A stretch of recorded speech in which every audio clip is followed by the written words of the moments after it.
은혜와 사랑이 많으신 하나님 아버지, 오늘도 저희들을 이 새벽에 주의 전에 불러주시고 하나님의 말씀을 받고 함께 은혜를 나누며 간구하는 시간을 주신 것을 감사드립니다. 죄와 허물 가운데 있는 저희들을 우리 하나님께서 먼저 사랑하시고 예수 그리스도의 보혈로 자녀 삼아주시고 오늘도 성령의 인도하심을 따라 의의 길 생명의 길을 걸어갈 수 있도록 인도해 주신 하나님, 오늘도 이 새벽에 나와 하나님 말씀을 듣습니다. 주의 말씀을 허락하여 주시고 그 말씀을 듣고 깨닫게 하여 주시고 오늘도 사망과 죽음과 또 세속이 넘치는 이 세상 가운데 저희들에게 주님의 자녀로서 강건함과 은혜를 더하여 주시옵소서. 여러 가지 건강의 어려움과 사업의 어려움과 가정의 어려움 가운데 있는 성도들을 하나님 불쌍히 여겨주시고 주님의 능력으로 강건케 하여 주시고 회복시켜 주시옵시며 또 하나님 앞에 간절히 기도하는 소원이 이루어짐으로 말미암아 항상 평탄한 길을 주님께서 열어주실 줄로 믿습니다. 특별히 많은 심령들이 우리 이웃들에 있지만 여전히 하나님의 은혜를 생각하지 못하며 세속의 물결에 흘러가는 많은 심령들이 있사오니 주여 불쌍히 여겨주시고 하나님의 말씀을 듣고 저들이 결단하고 회개하여 주님께 돌아온 구원의 역사가 이루어질 수 있도록 주여 함께하여 주시옵소서. 이 시간 말씀 듣사오니 은혜로 함께해 주시기 원하옵고 예수님의 이름으로 감사하며 기도드리옵나이다. 아멘. 오늘 하나님의 말씀 디모데후서 2장 1절로 마지막 26절까지 한 절씩 읽도록 하겠습니다. 내 아들아, 그러므로 너는 그리스도 예수 안에 있는 은혜 가운데서 강하고 또 내가 많은 증인 앞에서 내게 들은 말을 충성된 사람들에게 부탁하라. 그들이 또 다른 사람들을 가르칠 수 있으리라. 너는 그리스도 예수의 좋은 병사로 나와 함께 고난을 받으라. 병사로 복무하는 자는 자기 생활에 얽매이는 자가 하나도 없나니 이는 병사로 모집한 자를 기쁘게 하려 함이라. 경계하는 자는 법대로 경계하지 아니하면 승리자의 관을 얻지 못할 것이며 수고하는 농부가 곡식을 먼저 받는 것이 마땅하니라. 내가 말하는 것을 생각해보라. 주께서 범사에게 총명을 주시리라. 내가 전한 복음대로 다윗의 씨로 죽은 자 가운데서 다시 살아나신 예수 그리스도를 기억하라. 복음으로 말미암아 내가 죄인과 같이 매이는 데까지 고난을 받았으나 하나님의 말씀은 매이지 아니하니라. 그러므로 내가 택함 받은 자들을 위하여 모든 것을 참음은 그들도 그리스도 예수 안에 있는 구원을 영원한 영광과 함께 받게 하려 함이라. 이쁘다 이 말이요, 우리가 주와 함께 죽었으면 또한 함께 살 것이요, 참으면 또한 함께 왕노릇할 것이요, 우리가 주를 부인하면 주도 우리를 부인할 것이라. 우리는 믿음이 없을지라도 주는 항상 믿으시니 자기를 부인하실 수 없으리라. 너는 그들로 이 일을 기억하게 하여 말다툼을 하지 말라고 하나님 앞에서 엄히 명하라. 이는 유익이 하나도 없고 도리어 듣는 자들을 망하게 함이라. 너는 진리의 말씀을 옳게 분별하여 하며 부끄러울 것이 없는 일꾼으로 인정된 자로 자신을 하나님 앞에 드리기를 힘쓰라. 망령되고 헛된 말을 버리라. 그들은 경건하지 아니하며 점점 나아가나니 그들의 말은 악성 종양이 퍼져나가는 것 같은데 그 중에 후메네오와 빌레돗가 있느니라. 진리에 관하여는 그들이 그릇되었도다. 부활이 이미 지나갔다 하므로 어떤 사람들의 믿음을 물었더니라. 그러나 하나님의 견고한 터는 섰으니 인침이 있어 이르시되 주께서 자기 백성을 아신다 하며 그 주의 이름을 부르는 자마다 우리에서 떠날지어다 하였느니라. 큰 집에는 금그릇과 은그릇뿐 아니라 나무그릇과 질그릇도 있어 귀하게 쓰는 것도 있고 천하게 쓰는 것도 있나니 그러므로 누구든지 이런 것에서 자기를 깨끗하게 하면 위에 쓰는 그릇이 되어 거룩하고 주인의 쓰심에 합당하며 모든 선한 일에 준비함이 되리라. 또한 너는 청년의 정력을 피하고 주를 깨끗한 마음으로 부르는 자들과 함께 의와 믿음과 사랑과 화평을 따르라. 어리석고 무식한 변론을 버리라. 이에서 다툼이 나는 줄 알미라. 주의 종은 마땅히 다투지 아니하고 모든 사람에 대하여 온유하며 가르치기를 잘하며 참으며 거역하는 자를 온유함으로 훈계할지니 혹 하나님이 그들에게 회개함을 주사 진리를 알게 하실까 하며 그들로 깨어 마귀의 올무에서 벗어나 하나님께 사로잡힌 바 되어 그 뜻을 따르게 하실까 하며 아멘. 말씀에 은혜가 있으시기 바랍니다. 하나님의 일에 부름받은 사람들은 충성해야 된다 하는 말씀을 본면해 주고 있습니다. 디모데에게 사도 바울이 부르는 호칭이 매우 사랑스럽고 매우 깊은 애정을 담고 있는데 아들이라 이렇게 표현합니다. 사도 바울은 실제 디모데의 친아버지는 아니지만 믿음으로 아비의 역할을 하는 그런 위치에 있다고 생각해서 디모데를 아들처럼 생각했던 것으로 보입니다.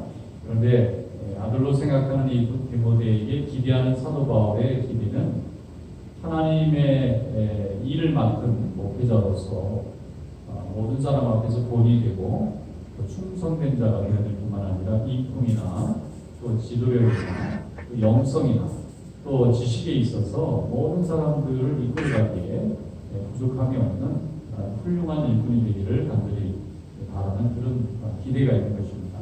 여기 보면 여러 가지 비유가 있는 좋은 병사, 그리스도를 위해서 군사로 부름을 받았다.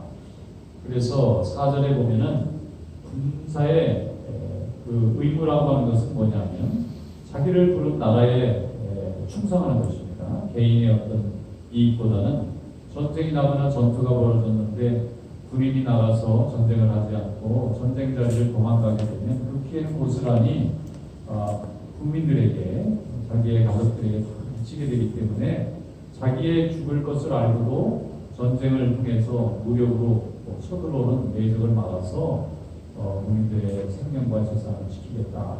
이렇게 하는 것이 바로 국방의 의무를 가지고 있는 병사의 사명이라면 우리 예수 믿는 사람의 사명은 무엇이냐? 특별히 직분을 맡은 종들은 영적 싸움에 하나님 앞에 부름받았으니까 자기 개인의 이익과 편안함을 추구하는 것이 아니라 하나님의 일을 통해서 많은 믿는 사람들과 믿는 자의 가정이 영적으로 손실을 입지 않도록 또 마비되지 않도록 또 세속에 흘려다니지 않도록 항상 깨어서 희생하는 삶을 감당해야 되겠다. 보통 평신도들도 중요하지만 직분을 맡은 자들이나 특히 그 중에서 목회를 맡은 사람들은 희생하는 정신으로 자기의 어려움으로 받아들이고 하나님의 일이 잘 될 수 있도록 자기 개인의 편안함은 포기하는 그런 삶을 사는 것이 이 직분자의 핵심인데 그 비유가 바로 병사로 나타나고 또 여기 보면 운동 경기에서 금메달을 따는 승리의 멸관을 추구하려고 하는 운동선수를 또 비유했을 뿐만 아니라 또 농부도 얘기합니다. 수고하는 농부가 곡식을 거두는 그런 축복을 받는다. 그럼 병사도 그렇고 운동선수도 그렇고 농부도 그렇고 공통점이 있습니다. 목표가 분명하다는 거예요. 사명이 분명합니다. 병사는 군대에 나가서 이겨야 되고 또 운동 경기에서 메달을 따야 되고 농부는 추수 때에 곡식을 얻어야 됩니다. 분명한 목표가 확실하게 있어요. 이게 예수를 믿고 교회의 직분을 맡은 사람들의 사명과도 너무나 닮았다는 것입니다. 참아야 되고 인내해야 되고 기다려야 되고 중요한 것은 쉽게 그 자리를 물러나서는 안 된다는 거죠. 병사가 물러나면 그 피해는 온 국민이 겪고 경기하는 사람이 경기하다가 개인적인 사정으로 그만두면 영원히 금메달은 없는 겁니다. 또 농부도 곡식을 위해서 수고해야 되는데 너무 힘들다고 수고하지 않으면 가을에는 아무 결실이 없는 겁니다. 그러므로 직분자나 하나님의 일을 맡은 사람에게 있어서는 충성, 다시 말해서 하나님이 우리에게 주신 사명을 맡아서 수고할 때에 조금 어렵고 힘들다 해서 쉽게 포기하거나 또 도망가거나 아니면 회피하는 이런 일은 안 된다 하는 것을 디모데에게 설명해 주고 있습니다. 그러므로 9절부터 보면은 우리가 고난을 받기 위해서 부름받은 자들이 아닌가. 예수의 복음을 전하기 위해서는 굉장히 많은 핍박이 있습니다. 그런데 이것을 잘 견뎌내가야 하고 또 우리가 그리스도와 함께 죽을 각오를 해야 함께 살리심을 얻고 하나님 나라에서 영원한 왕노로 살 수 있다. 그러므로 우리가 수고한 것을 하나님이 다 인정해 주실 뿐만 아니라 우리를 부인할 수 없으시리라 권면하고 있는 것입니다. 그리고 이제 주의 종으로서 교인들을 이끌어가는 디모데에게 권면하는 몇 가지 내용이 있는데, 교인들과 함께 신앙생활하다 보면 여러 가지 성격의 사람들과 다양한 목적을 가진 사람들과 이제 함께 지낼 수밖에 없게 되는데, 그때에 믿음의 종으로 성도들을 이끌어가는 목회자로서 반드시 지켜야 될 게 뭐냐면 균형 감각이라는 거예요. 여기 보면은 망령되고 허탄한 말을 버려라. 그리고 그렇게 망령된 말, 허탄한 말은 거짓된 말, 또 불필요한 말, 또 참된 말이 아닌 소문이라든지 음란한 얘기라든지 아니면 세속의 성공담이라든지 이런 것들을 너무 좋아하고 추구하다 보면 당연히 하나님께서 우리 영적인 얘기는 아주 못하게 된다는 겁니다. 그래서 그들의 말은 악성 종량과 같다. 여기 보면 후메네오와 빌레도라는 사람의 이름이 나오는데, 이 디모데 전후서에 보면은 구체적으로 사람 이름이 자주 나와요. 아마 이 당사자들은 어떻게 보면 굉장히 불명예스러운 건데 2000년 동안 이 성경에 나쁜 역할을 한 사람으로 기록되고 있잖아요. 근데 아마도 사도 바울이 이 사람들이 아주 나쁘다고 이렇게 심판하려고 하는 뜻에서 썼다기보다 디모데와 사도 바울이 개인적으로 주고받은 편지 속에는 이 디모데에게 주의해야 될 사람들을 기록해 놓은 게 아닌가 그런 생각합니다. 왜냐하면 사도 바울의 복음을 배척하고 사도 바울이 영적으로 교회를 이끌어가는 것을 반대하는 사람이나 회방하는 사람이었다면 틀림없이 디모데도 그렇게 했을 가능성이 높습니다.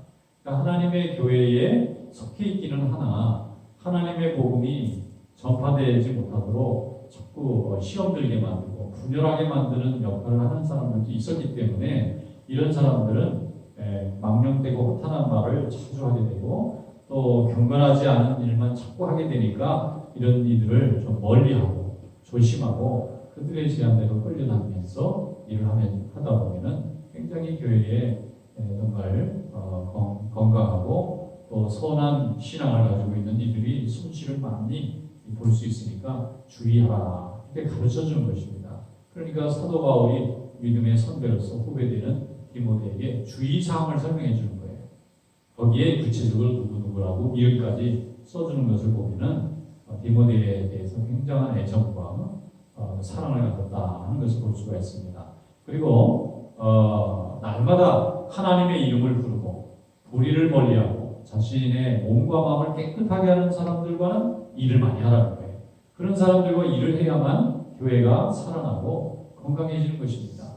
지금 이 코로나 바이러스 시대에 모두가 다 하나님 전에 오기를 두려워하고 또 그러면서 믿음이 뜨거워지고 또 강해져야 되는데 아무래도 믿음이 연약한 사람들은 교제에 의존해서 하나님을 만나는 사람들도 적지 않이 있게 되죠. 그런데 교제가 지금 사라졌는데도 하나님과의 그 만남을 계속 이어가겠다고 하는 것은 정말 뜨거운 믿음과 강한 의지를 가진 사람만이 가능하다 하는 것입니다. 그러면 이런 믿음을 가진 이들과 함께 더불어 기쁨과 슬픔과 고난을 이겨나가게 될 때에 하나님은 새로운 믿음의 역사를 이루신다는 것입니다. 이스라엘 백성들이 예레미야의 말씀처럼 모두가 다 바벨론에 잡혀가고 사라져버린 민족 또 없어져버린 나라처럼 보였겠지만 하나님은 그루터기를 예레미야에게 보여주시지 않습니까? 다 잘려버려서 이뚝만 남아가지고 여기에 과거에 나무가 하나 있었나 보다. 이게 가지고는 무슨 나무가 나오겠나 이렇게 생각했는데 그 옆에서 싹이 나와가지고 거기서 나중에 큰 나무를 이루는 것처럼 하나님의 일은 누군가 사모하고 또 믿음으로 심고 기도로 간구하고 꿈을 꾸면 하나님이 다 그 꿈을 이루시는 그런 믿음의 역사가 있는 줄로 믿습니다. 그러므로 사도 바울에게 권면합니다. 항상 준비하는 그릇처럼 금그릇, 은그릇, 질그릇, 나무그릇 다 그릇이 종류별로 다 필요하지 금그릇만 필요한 게 아니기 때문에 하나님의 일이라는 것은 이 은사 저 은사 여러 가지 은사를 골고루 하나님이 쓰신다고 하는 것을 생각하고 항상 하나님 앞에 내가 쓰임받을 준비를 하고 잘 준비하고 있으면 언젠가는 그로 인해서 하나님이 영광 받으시는 날이 있게 될 줄로 믿습니다. 그러므로 마지막에 권면합니다. 청년의 정욕은 버리고 깨끗한 마음으로 주를 부르는 이들과 함께해라. 버려야 될 사람과 함께할 사람을 구분하지 못하면 우리가 사람을 차별하라는 뜻이 아니라 믿음을 차별하는 거예요. 믿음이 사람은 나와 똑같이 용서해주고 사랑해줄 수밖에 없지만 그걸 의지하고 함께 세워나가는 일에는 믿음이 분명히 있는 자들과 해야지 세상만 있는 사람들과는 함께 일을 도모하는 것은 굉장히 위험하다 하는 것입니다. 어리석고 무식한 그런 버리고 또 항상 온유하고 또 고역하는 사람들이 있거든. 항상 훈계하는데 혈기로 훈계하지 말고 온유함으로 훈계해서 그들이 스스로 회개할 수 있는 기회도 줘야 된다. 결국 책망은 책망인데 사랑이 담긴 책망이다. 그래서 하나님의 일을 증거할 때에 사람의 정욕과 혈기로 막히는 일이 없도록 항상 열어놓고 일을 진행하는 것이 매우 지혜로운 일이라는 것을 가르쳐주고 있습니다. 오늘날 이 시대에 많은 이들이 세상을 바라보고 낙심하고 소망을 갖기도 합니다만 우리는 하나님의 나라를 바라보면서 소망을 얻는 이들입니다. 더욱 믿음 안에 굳건하게 서서 세상을 이기는 믿음이 되시기를 주님의 이름으로 축원합니다. 기도하겠습니다. 하나님 아버지 감사합니다. 오늘도 주님의 은혜와 사랑으로 주님 전에 나와 말씀 받고 기도합니다. 하나님의 영광을 나타나게 하여 주시고 성령의 은혜 가운데 행하게 하시고 오늘도 주의 주신 말씀을 따라 믿음으로 승리하게 하여 주시옵소서. 어려운 가정들을 일으켜 주시고 환난 중에 있는 심령들을 하나님 위로하여 주시고 하나님의 나라를 바라보며 더욱 담대하게 사명을 잘 감당할 수 있도록 인도하여 주시옵소서. 뜨거운 고국이 어려운 가운데 하나님을 더욱 열심히 섬기며 속히 북녘 땅의 동포들이 자유를 얻고 또 우리 민족의 하나님을 더욱 잘 섬겨서 세상의 복음을 힘있게 증거하는 백성들 될 수 있게 도와주시옵시고 우리가 사는 미국도 하나님께서 은혜로 함께하여 주셔서 많은 이민자들과 또 많은 하나님을 믿는 백성들이 다 하나님을 두려워하며 정직과 성실로 순종하게 하시고 하나님의 뜻을 세상에 이루는 귀한 나라 될 수 있도록 주여 함께하여 주시옵소서. 이 시간 기도하오니 성령께서 함께해 주시기 원하옵고 예수님의 이름으로 감사하며 기도드리옵나이다. 아멘. 자유롭게 기도하겠습니다.